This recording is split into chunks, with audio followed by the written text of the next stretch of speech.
Assalamu alaikum, CSS aspirants, especially the students who have qualified the written part.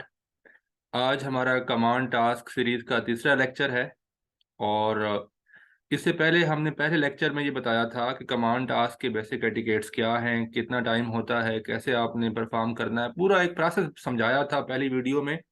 और वो काफ़ी लंबी video है, अराउंड 37 मिनट्स की है। दूसरी वीडियो में मैंने एक कमांड टास्क को सॉल्व करके आपके सामने पेश किया कि आपने ये वर्ड्स बोलने हैं और इस तरीके से कमांड टास्क आपने परफॉर्म करना है। और जो तीसरी आज की वीडियो है, इसमें हम बताएंगे कि डिफरेंट डिपार्टमेंट्स का आपको नॉलेज होना चाहिए कि किस डिपार्टमेंट का क्या काम होता है, कौन सा डिपार्टमेंट कैसे परफॉर्म करता है, और एक डिपार्टमेंट में जो ऑफिसर्स होते हैं उनकी हायरार्की की नेचर क्या है। और उस हवाले से जो एक आम जहन में कंफ्यूजन है उनको मैं दूर करूंगा इस लेक्चर में।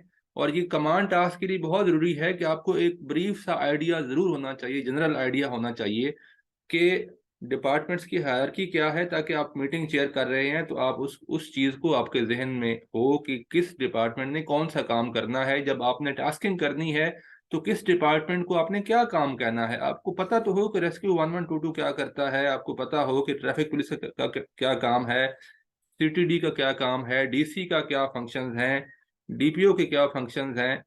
तो ये आज हम इस लेक्चर पे कमांड टास्क का जो है उसको क्लोज कर देंगे और हम आगे फिर नेक्स्ट वीडियोस की तरफ मूव करेंगे। ये हमारे जो लेक्चर्स हैं रिसर्च बेस्ड हैं, कंटेंट जो है वो हम इसके ऊपर ख़ास फोकस करते हैं और आपको ये पता चल जाएगा, यू आर दी बेटर जज। और इंफॉर्मेशन जो है वो टेलर करते हैं हम according to the requirements of CSS and PMS examination. की इफेक्ट्स हम इसमें डालते हैं। हम इसको इंटरेस्टिंग बनाने के लिए कोई एक्स्ट्रा चीज़ें नहीं डालते, क्योंकि हमें पता है कि आपका टाइम कीमती है और हमारे इस चैनल पे बहुत फोकस्ड किस्म के जो एस्पायरेंट्स हैं वही इसको ज्वाइन करते हैं और वही इससे फ़ायदा उठाते हैं। This information is based on my personal experience and opinions of my mentors and teachers, and especially my personal cum professional experience. These guidelines are not officially from FPSC. तो सबसे पहली चीज़ ये है कि सूबे का जो सबसे बड़ा अफसर है एक सूबे में, दैट इज़ चीफ सेक्रेटरी। हर सूबे का एक चीफ सेक्रेटरी होता है और उस सूबे की ब्यूरोक्रेसी का हेड होता है। He is the administrative head of the province. उसके अंडर में सेक्रेटेरिएट में इसके जो ऑफिस होता है वो सेक्रेटेरिएट में होता है, और ये सेक्रेटेरिएट के अंदर डिफरेंट सेक्रेटरीज होते हैं। हर महकमे का अपना अपना एक सेक्रेटरी होता है जो उस महकमे का हेड होता है, उसको कहते हैं एडमिनिस्ट्रेटिव सेक्रेटरी। और हर डिपार्टमेंट, हर प्रोविंशियल डिपार्टमेंट्स का एक सेक्रेटरी होता है। उसके नीचे फिर एडिशनल सेक्रेटरीज होते हैं, फिर उसके नीचे डिप्टी सेक्रेटरीज होते हैं, बल्कि उसके बाद फिर सेक्शन ऑफिसर होते हैं, और फिर सेक्शन का जो अलाइड स्टाफ है उसके बाद आता है। तो ये जो सेक्रेटरीज हैं ये रिपोर्ट करते हैं एसीएस को, और उसके बाद इनका जो हेड है वो होता है chief secretary. The secretaries of all the departments work under the supervision, guideline, leadership of the chief secretary. और इसमें आप साथ ऐड कर दें एडिशनल चीफ सेक्रेटरी, क्योंकि वो भी आप समझें कि चीफ सेक्रेटरी के को असिस्ट करने के लिए एडिशनल चीफ सेक्रेटरी होता है, और वो फिर सारे डिपार्टमेंट्स को लुक आफ्टर भी करता है। और उसमें तमाम सेक्रेटरीज से जो अबव एक है एसीएस होता है, एडिशनल चीफ सेक्रेटरी। देन जो है आखिरी जो सबसे बड़ा सूबे में ऑफिसर है वो होता है चीफ सेक्रेटरी। अब पुलिस के बारे में बात कर लें कि जो inspector general of the police है, आईजीपी, वो पुलिस डिपार्टमेंट का हेड होने की हैसियत से एक्स ऑफिशियो सेक्रेटरी है। तो उसको आप कह सकते हैं he is one of the secretaries. आम तौर पे एक सूबे के अच्छे इंतज़ाम के लिए आईजी जो है और चीफ सेक्रेटरी दोनों आपस में मशावरत से चलते हैं, क्योंकि आईजीपी पुलिस को हेड कर रहा होता है, चीफ सेक्रेटरी एडमिनिस्ट्रेशन को हेड कर रहा है। तो एडमिनिस्ट्रेशन और पुलिस दोनों आपस में कोलैबोरेशन से, एक सिनर्जी से चलते हैं। और जो इंस्पेक्टर जनरल ऑफ पुलिस है वो चीफ सेक्रेटरी और एसीएस होम से गाइडलाइन या मशावरत वो करते रहते हैं। तो इनके दरमियान एक कर्टियस और एक गुड वर्किंग रिलेशनशिप होता है। Apart from supervising the work of the secretary, the CS gives policy guidelines, directions to all the divisional commissioners. यहाँ पे एक बात ध्यान में रहे कि चीफ सेक्रेटरी जो है, चूंकि वो सूबे का सबसे बड़ा इंतजामी अफसर है, इंतजामी सरबराह है, तो वो सेक्रेटेरिएट में चूंकि सेक्रेटरीज और उनका पैराफर्नरिया है उनको भी सुपरवाइज करता है। और फिर जितने भी, जैसे कि पंजाब में 10 डिवीजन हैं, तो 10 डिवीजन्स का जो डिविजनल कमिश्नर्स हैं उनको गाइडलाइन देगा। डिविजनल कमिश्नर्स जो हैं वो डिवीजन को हेड करते हैं, और एक डिवीजन में आपको पता ही है 3 से 4 अजला या 1 से ज़ायद अजला होते हैं। और हर ज़िले का जो हेड है एडमिनिस्ट्रेशन का वो होता है डिप्टी कमिश्नर। डिप्टी कमिश्नर्स एक डिवीजन में जितने भी ज़िले हैं उन तमाम अजला के डिप्टी कमिश्नर को रिपोर्ट करते हैं, डिविजनल कमिश्नर को। और डिविजनल कमिश्नर जो है उनका बॉस होता है चीफ सेक्रेटरी।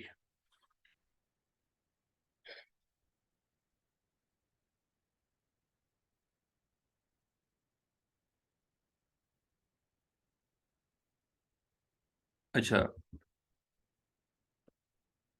ये जो हमने बात की, स्लाइड्स थोड़ा सा आगे पीछे हो गई हैं यहाँ पे, कि जो प्रोविंशियल डिपार्टमेंट्स होते हैं,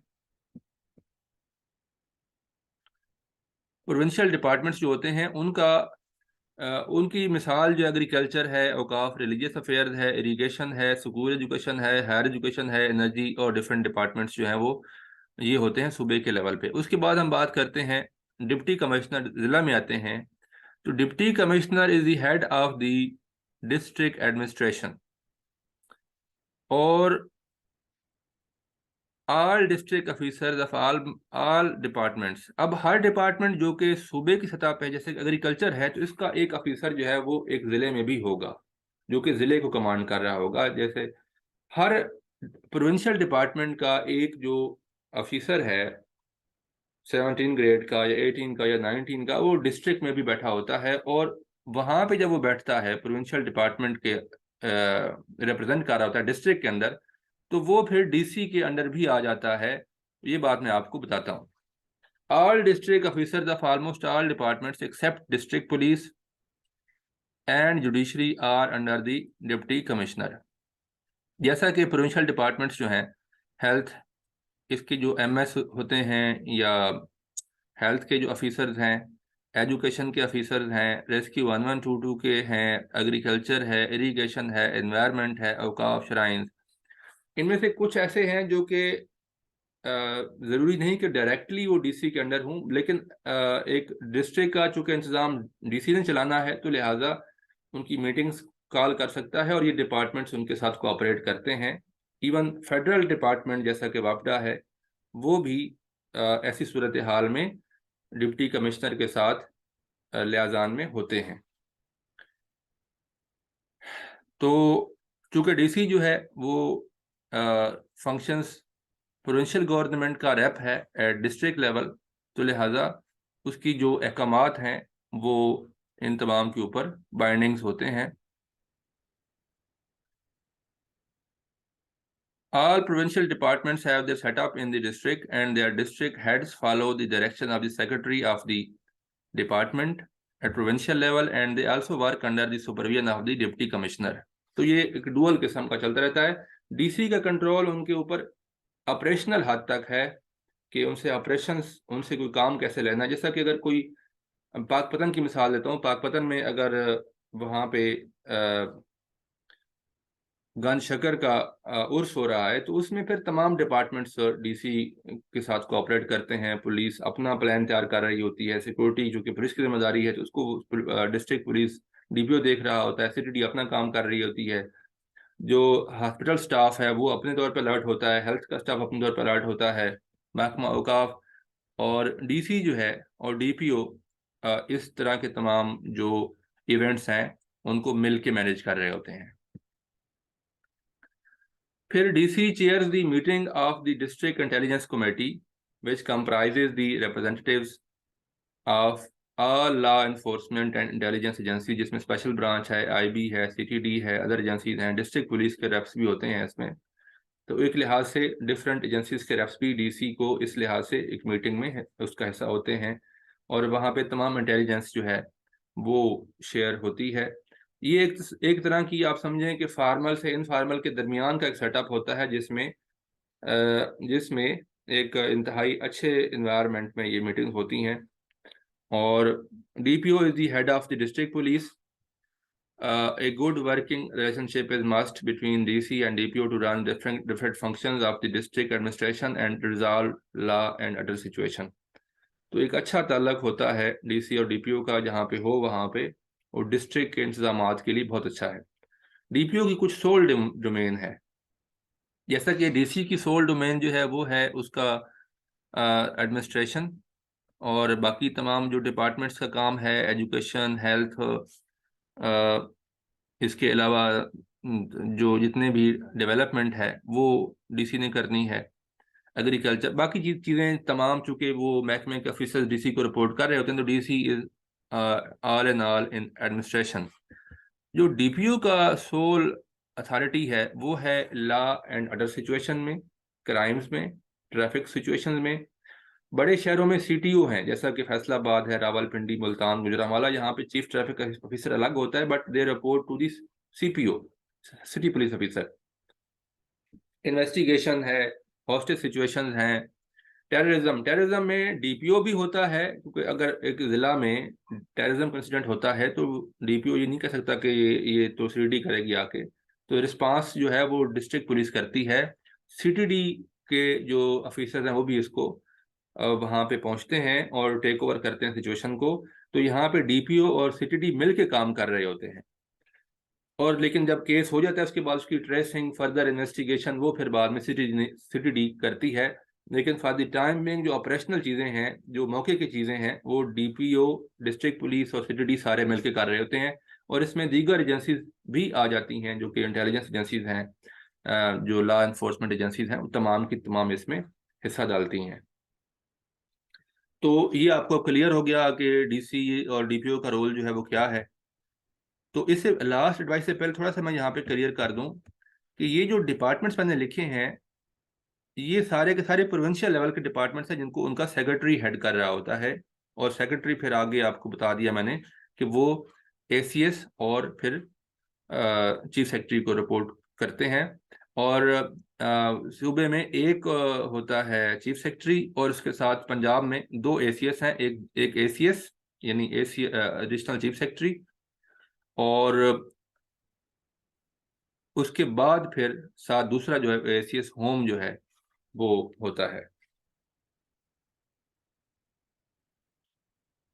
लास्ट एडवाइस ये बहुत इंपॉर्टेंट है आपके लिए। If at any point you are not sure of the department and its role, apply common sense and do it in a generalised वे।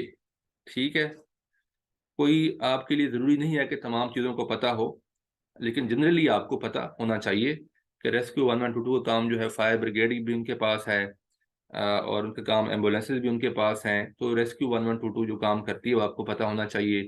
अस्पताल का हेड जो है वो एमएस होता है, डिस्ट्रिक्ट एडमिनिस्ट्रेशन का हेड डीसी है, डिस्ट्रिक्ट पुलिस का हेड जो है वो डीपीओ है। तो इतना एक आपको कॉमन सेंस से पता होना चाहिए। डोंट जज your self, don't be nervous, you can not and should not जज योर ओन परफॉर्मेंस। अगर कोई आपसे गलती हो जाती है या आप मुतमईन नहीं होते कि मैंने फलां रोल गलत असाइन कर दिया, तो इस पे अपने आप को जज करने की ज़रूरत नहीं है। यू शुड नॉट जज योर ओन परफॉर्मेंस। आपका कॉन्फिडेंस है, आपका कैसे आपने कंडक्ट किया, वो ओवरऑल परफॉर्मेंस आपकी मॉनिटर हो रही होती है, और इसमें कोई आपकी एक छोटी मोटी गलती से आपकी परफॉर्मेंस ख़राब नहीं होती। Be humble, be polite and courteous while chairing the meeting. This was all from my side, और टेक केयर। अल्लाह हाफिज़।